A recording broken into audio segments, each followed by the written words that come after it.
Bienvenidas, esto es Social. Hoy nos acompaña Iria Dios, ella es coordinadora de la Secretaría Técnica de FAIDEI, es la federación que aglutina a las asociaciones empresariales de empresas de inserción de España, y con ella vamos a charlar sobre este mercado laboral donde lo importante no es solo trabajar, sino toda esa labor de acompañamiento, de inclusión y de, definitivamente, transformación de vidas que lleváis a cabo. En esta entrevista conoceréis mejor lo que son las empresas de inserción, que hay detrás de las siglas de FAIDEI y qué mueve a quienes como Iria hacen posible este modelo. Así que bueno, bienvenida Iria, ¿cómo estás? Muy bien, muy contenta de estar aquí con vosotras. Bueno, es un gusto tenerte aquí en Es Social y vamos a arrancar esta conversación con un ejercicio de imaginación. Fenomenal. ¿Vale?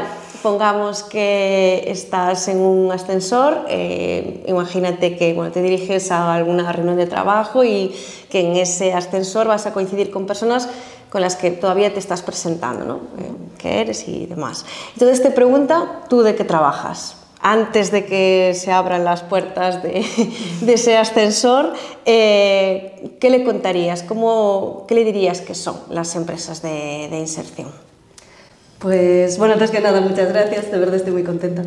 Y en este ascensor pues se me ocurre que le diría a esa persona que trabajo en un sector formado por empresas un tanto particulares, porque venden productos, venden servicios, pero en realidad su objetivo no es ese. Por así decirlo, esa es la excusa para poder dar empleo a personas que tienen especiales dificultades para encontrar trabajo en lo que llamamos el mercado ordinario. Entonces, con esa oportunidad laboral, las empresas lo que quieren es simplemente pues, allanarles un poco ese camino pedregoso que pueden tener esas personas. Buscar esa inclusión de la que hablábamos. Sí. Y en tu caso, ¿tú cuándo y cómo llegas a las empresas de inserción o al sector de la economía social, digamos, a nivel global? Pues diría que el primer acercamiento a las empresas de inserción fue en bachillerato, en ese mar de dudas de qué estudiar, qué ser de mayor. Apareció la opción de estudiar Administración y Dirección de Empresas y me imaginaba formar parte de proyectos creados por personas, con las personas en el centro, crear de manera colaborativa. No sabía muy bien qué se vendería, pero sí me importaba mucho el cómo. Y durante la carrera, la verdad es que de manera casual e informal, porque no se estudia, al menos en la época que yo estudiaba, apareció la economía social, que al final pues significaba un poco ese sueño que yo tenía de entidad un poco distinta. A partir de ahí pues hice algunos cursos, también me interesaba mucho la cooperación al desarrollo, el desarrollo regional, y a nivel laboral la verdad es que estuve entrando y saliendo de la economía social, pero sí que tengo muy presente el formar parte de proyectos desde lo humano, crear colaborativamente, lo pequeño, es algo muy valioso para mí. Es decir, que ya estaba un poco desde el principio ahí, aunque todavía no conocías a lo mejor las fórmulas o que se llamaba economía social o en qué consistía el sector, ya de ti era importante, como decías, el cómo, no tanto el qué, sino en cómo hacer las cosas. Sí, la verdad es que sí. Y ahora ya desde dentro, respecto a las empresas de inserción, ¿qué es lo que te sigue sorprendiendo a día de hoy sobre su forma de funcionar o ya a nivel más concreto, pues a lo mejor historias que te hayan tocado de cerca y que te gustaría compartir con nosotras? Pues la verdad es que tengo mucha suerte porque al estar en la Federación Estatal tengo la oportunidad de visitar muchas empresas, muchas realidades, y reconozco que lo que me sigue emocionando mucho es el ver historias de personas que realmente han vivido situaciones pues, muy complicadas y esa capacidad de tirar para adelante, ¿no? De resiliencia, de fortaleza y de mucho agradecimiento, la verdad, por haber encontrado una empresa de inserción en el camino. Pensando en casos concretos, la semana pasada nos comentaba un compañero de inserción en Madrid que sufrió un largo y duro camino desde Camerún y que estaba muy agradecido y muy emocionado porque estaba trabajando, le permitían estudiar también, tenía tiempo para el rugby, no sé, estaba profundamente agradecido y me emociona profundamente ver casos así de dar oportunidades a un futuro más esperanzador, ¿no? Porque bueno, cuando hablamos de inclusión laboral no solamente es acceso a un trabajo como tal, ¿no? Sino todo lo que representa, esa independencia económica, esa mejora de la percepción de una misma, ¿no? A nivel de autoestima, de poder disfrutar de tus hobbies, ¿no? De otras cosas que te importan en la vida. Es una puerta más allá de un trabajo. Sí. Según FIDEI, más del 60% de las personas que trabajan en una empresa de inserción encuentran un empleo, digamos, en el mercado ordinario. ¿Cómo se hace ese acompañamiento, pues eso, de la empresa de inserción al empleo fuera de ella, para dar ese salto, ¿no? ¿Qué implica?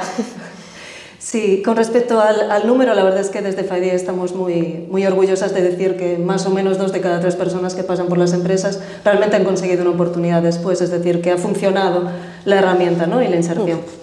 Y con respecto al proceso, las empresas de inserción tienen una particularidad, tienen un puesto específico, se llama personal técnico de acompañamiento, que es esa persona que capacita, que está al lado del personal de inserción y que les da esas herramientas, esas necesidades, actualización de currículum, les facilita ese camino para la inserción posterior. Y es verdad que por la experiencia que tuve visitando empresas, diría que hay varios factores, ¿no? Que afectan a esta inserción. Podemos destacar 3, por ejemplo. Se me ocurre que influye mucho el sector, porque al final las empresas de inserción se mueven en un mercado, igual que el resto de las empresas, y hay perfiles que están más demandados que otros, entonces pues vemos que hay perfiles que se insertan mejor después en el mercado ordinario. También vemos que influye mucho el cómo funciona la empresa. Hay empresas que trabajan en red, que al final pues tienes clientes, proveedores, empresas mercantiles que pueden absorber esas personas que han terminado su itinerario. Y también vemos importante el apoyo económico desde las administraciones públicas. En empresas donde hay más fondos, pues ese personal técnico de acompañamiento tiene más capacidad para ese acompañamiento y para ese seguimiento posterior, que no siempre es fácil. Es decir, se acompaña, para dar ese salto y luego una vez en ese nuevo empleo se hace un seguimiento. Se intenta, depende mucho de la empresa, pero lo que sí, desde todas las empresas de inserción hay una preocupación por esa formación a la vez que trabajan, para ampliar también posibles puertas, posibles caminos más allá del puesto que tienen las personas de inserción. Y sí que se hace un esfuerzo por parte del personal de acompañamiento. Es un acompañamiento al final muy cercano, ¿no? Como que un poco, pues eso, en colectivo, de la mano, buscando esa oportunidad en el mercado convencional. Sí. Bueno, en España hablamos de casi 12.000 personas que trabajan en las empresas de inserción. ¿Son lo suficientemente conocidas y, como segunda pregunta y muy relacionada con esta, y reconocidas? Pues con respecto al número, siempre que hablamos de números me surge un poco esta reflexión, porque el tema de los números son súper importantes, vemos que es la manera de visibilizar, de medir el impacto real, pero es verdad que tiene un punto un poco deshumanizador, ¿no? Y no sabes muy bien, 12.000 es mucho, es poco. Cuando vamos a foros de economía social siempre tenemos la sensación de ser un poco la hermana pequeña y muchas veces pues quedamos con esa sensación de, jolín, somos pocas, pero hablamos igualmente de 12.000 personas.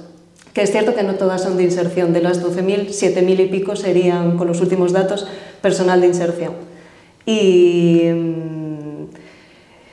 eso, nos parece que si son conocidas, pues diría que no, hay muchísimo desconocimiento. En mi experiencia, tanto profesional como personal, hay mucho desconocimiento sobre la herramienta que es la empresa de inserción y también mucha confusión con respecto a los centros especiales de empleo, con los colectivos y con las personas con las que trabajamos.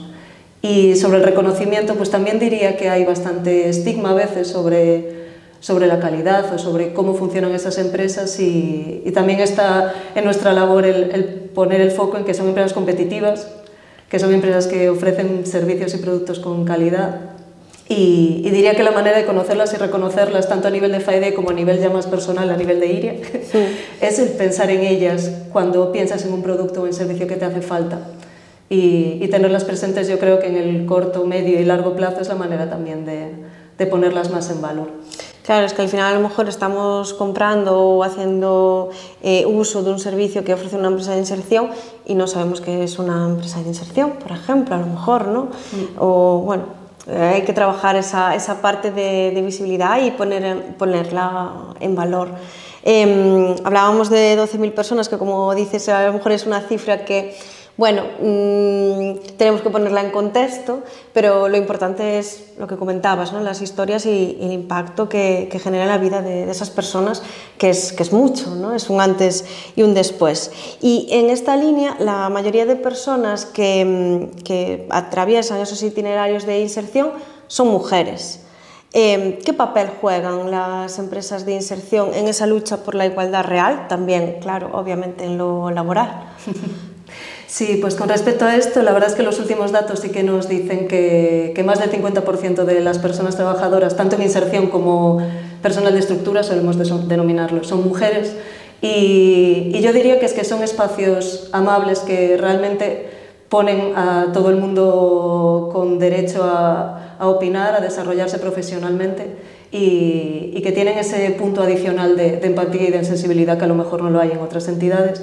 Pero también ese número nos dice una realidad, y es que al final más del 50% de personas en situación vulnerable o riesgo de exclusión, como dice el informe de APN, del informe AROPE, también son mujeres. Entonces, si hay más personas vulnerables que son mujeres, tiene lógica que esas personas también estén presentes en las empresas de inserción. Tenemos que tener ahí en cuenta esa perspectiva, ¿no? Al final, aplicar esa perspectiva de género a toda esta situación de exclusión y de camino hacia ese mercado convencional. Si tuvieras delante a una persona joven que a lo mejor nos está escuchando, que nos está viendo y está buscando ese lugar profesional y todavía no conoce mucho el mundo de la economía social o sí tiene algunas pautas, o como en tu caso, le interesa el cómo, aunque todavía no sabe que tiene unas fórmulas y hay un sector que lo ampara, ¿qué le dirías para que se acercase a la economía social? Pues yo le diría que, jolín, que existen alternativas, ¿no? A esa economía de producir sin fin, de ese crecimiento ilimitado, y que se centre en las personas y que va más allá de, por supuesto, de aprendizajes, de habilidades profesionales, pero que a la vez puedes ayudar al resto y vivir de una manera, pues eso, más amable y más inclusiva. También le diría a esta persona que prepare la mochilita, el saquito de paciencia y de fortaleza, porque también son caminos con muchos retos, con cierta inestabilidad en momentos, dependemos mucho de apoyos financieros públicos y que tiene sus retos, pero sin duda es muy gratificante y muy bonito. Pues anotamos ese consejo ahí y vamos llegando poquito a poco al tramo final de esta entrevista y nos queremos centrar en ti, en Iria, y conocer, bueno, pues a nivel personal, qué aprendizajes te llevas como coordinadora de una organización como FiDay, o bueno, que todavía estás, digamos, recolectando, ¿no? Esos aprendizajes. Déjanos alguno de ellos. Pues bueno, sin duda el conocimiento enorme y profundo y variado sobre el sector a nivel normativo, económico, macro, micro. La verdad es que todo ese conocimiento está siendo muy enriquecedor y también destacaría, porque al final mi trabajo también consiste en representar, en estar en espacios a nivel estatal y europeo, y me quedaría con el aprendizaje de lo importante que es hacer las cosas de manera colaborativa, el trabajo en red, la búsqueda de soluciones pero escuchando a las demás. Me quedaría con eso fundamentalmente. Siempre es más enriquecedor al final. Sí, y muy inspiracional también escuchar otras realidades. Sí, completamente. Amplía nuestras miras y bueno, siempre es mejor, siempre es bien. Y ahora vámonos al futuro. Vamos a situarnos 5 años, avanzamos 5 años, damos un salto en el calendario. ¿Cómo te imaginas o qué te gustaría que fuese el FiDay de 2030 y a nivel global como sector? ¿Qué sueñas para el sector de la economía social para dentro de eso, de 5 añitos más o menos? Pues vamos a soñar despiertas entonces. Sí. Para el FiDay la verdad es que me haría profunda ilusión que fuera una entidad conocida y reconocida, ¿no? Que tenga voz, que tenga fuerza, que tenga un equipo estable y más amplio para llegar más lejos, porque al final es la manera de crear esa visibilidad y crear un impacto real en las personas. Y en relación al sector, pues me haría profundamente feliz que se conozca desde la infancia, la presencia de la inserción, la presencia de la economía social y por supuesto que hubiera más apoyo económico desde las administraciones a través de subvenciones, de apoyos directos y de contratación reservada a este tipo de entidades. Me haría muy feliz.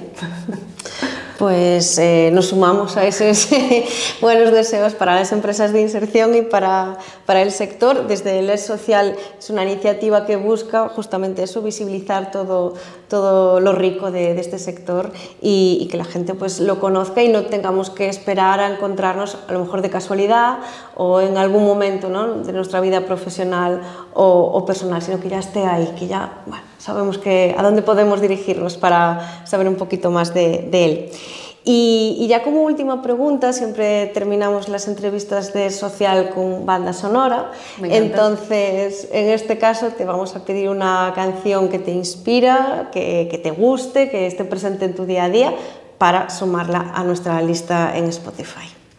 Genial, pues como buena melómana me encanta la iniciativa y os propondría incluir la canción de Carta Aberta de Antía Muiño, que es un auténtico abrazo, así que sin duda esa canción. Pues nos recogemos esa canción en forma de abrazo y con este abrazo también despedimos esta entrevista con Iria Adiós. Ha sido un placer escucharte y bueno, caminar de tu mano, acercarnos a esta realidad que a veces pues pasa un poquito desapercibida, la de las empresas de inserción, pero que debe ser conocida y reconocida. Así que muchas gracias por acercarte al ES Social. Muchísimas gracias. Y a las personas que nos escuchan, que nos ven, pues nos vemos en el siguiente episodio de Social. No te lo pierdas y además si eres de esas personas pues que todo lo que hemos hablado aquí con Iria te resuena y apuestas por esa economía que tenga alma. Así que hasta la próxima.